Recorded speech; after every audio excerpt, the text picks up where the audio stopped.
going to be a big boy. As for most of my videos, I'll be examining these two in their prime. For Darth Vader, this will be during the events of Return of the Jedi. For Rey, it doesn't matter. She's proved consistently that she can do whatever, whenever. Darth Vader's cybernetic reconstruction would leave him crippled, a pathetic pile of trash. Not only did he have so much of his force potential taken away, but the idiot ruined his chance of generating energy-based force attacks. Yeah, that's right. Vader would never be able to use Force Lightning. All 4 of his limbs were cybernetic, being vulnerable to electric discharges. This has been proven to be hindering on multiple occasions. Rey, on the other hand, remained in her physical prime, having a completely natural human body. Not only does this allow for better agility, but she lacks the cheap plastic prosthetics Vader is stuck with.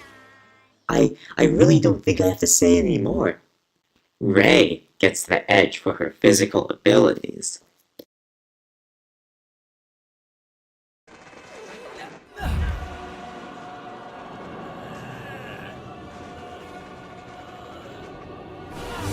As previously mentioned, Darth Vader would have much of his force potential taken away due to his injuries suffered on Mustafar.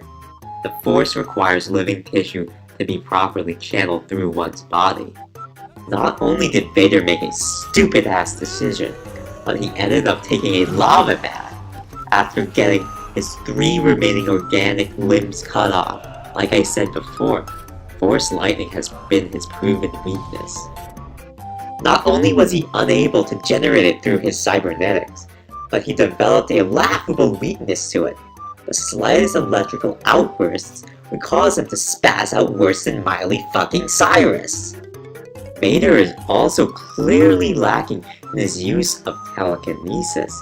Many think of him to be one of the most powerful Sith Lords of all time, but the dumbass got force pushed by Ezra fucking Bridger.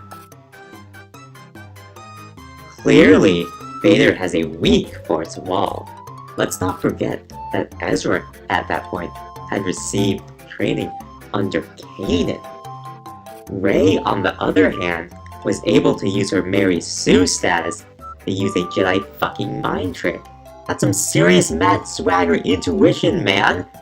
Like, take a look at this trippy bitch. She can repel Kylo Ren's mind probe and make him whimper like a little bitch. She can use the Jedi mind trick 1 hour after learning the Force is real when she didn't even know she was Force sensitive? No!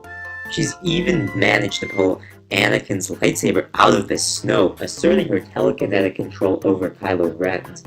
That's never been done. People may say Kylo was hindered during the fight. Well, clearly not! Kylo was seen doing at least 1 Suma rotation. By some strike of bad writing, Rey managed to defeat Darth Tantrum, even surviving being bent back against a cliff.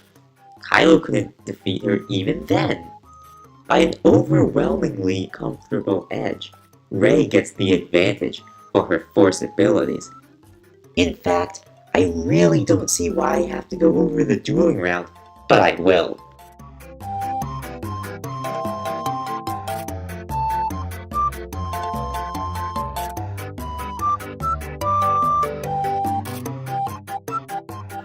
Anakin Skywalker was undoubtedly one of the most powerful Jedi alive during the Clone Wars era. I would even argue that by the time of Revenge of the Sith, he was a dead equal to Mace Windu. However, as previously mentioned, the injuries he suffered at Mustafar would inhibit his potential. Having to completely retool his fighting style, Vader would become one of the worst duelists within the lore. Not only could he not strike down the glass cannon Ben Kenobi, but the Fucklehuck got kicked off a platform by a Padawan-level Luke. Vader was lucky Luke was holding back. Even worse, Luke managed to tag Vader on the shoulder, causing the Dark Lord to squeal like a pig on fire. Clearly, Vader's not only lacking defensively as a Force wielder, but also as a duelist. I don't think I have to say any more. Rey gets the edge for her dueling abilities.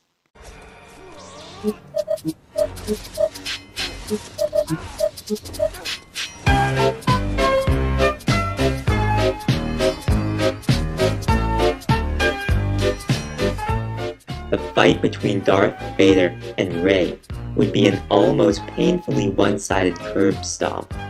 Rey outclasses Vader in every way. It's really that simple, guys. Let's set up this fight. Let's say it takes place on the surface of Starkiller Base. As a final tally, I place the advantage to the victor, 11 to 10. Yeah, that's right, people. This is gonna be a stomp. There's just no way Vader can win. No matter how hard he tries, there's no way to get around the overly feminizing writing. The fight would start off with Vader activating his saber. The Dark Lord charges at Rey, but due to his cybernetic reconstruction, he trips like a complete idiot. Rey takes the opportunity to advance, but Vader gets back up, waddling his way towards his opponent. It's at this point where Rey would use a Jedi mind trick on Vader, causing him to drop his lightsaber. Before the Dark Lord can retaliate, the Jakku Scavenger delivers a punch to his chest, damaging his control panel. The cyborg staggers back, the impact of the blow too much. Using her Mary Sue abilities, Rey catches Vader in a force choke, crushing his control panel. She then proceeds to ragdoll the dumbass around.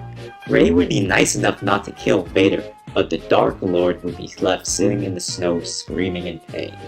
And thus, I declare Rey, the Jakku Scavenger, the Mary Sue, the victor.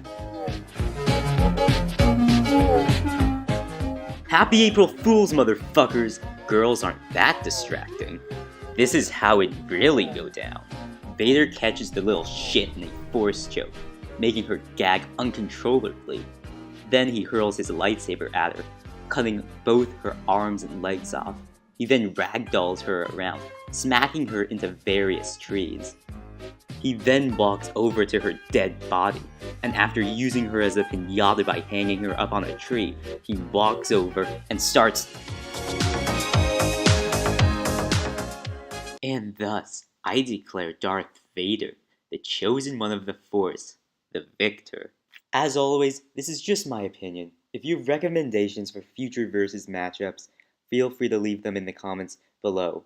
This has been the Nuisance Bird, and I thank you for watching.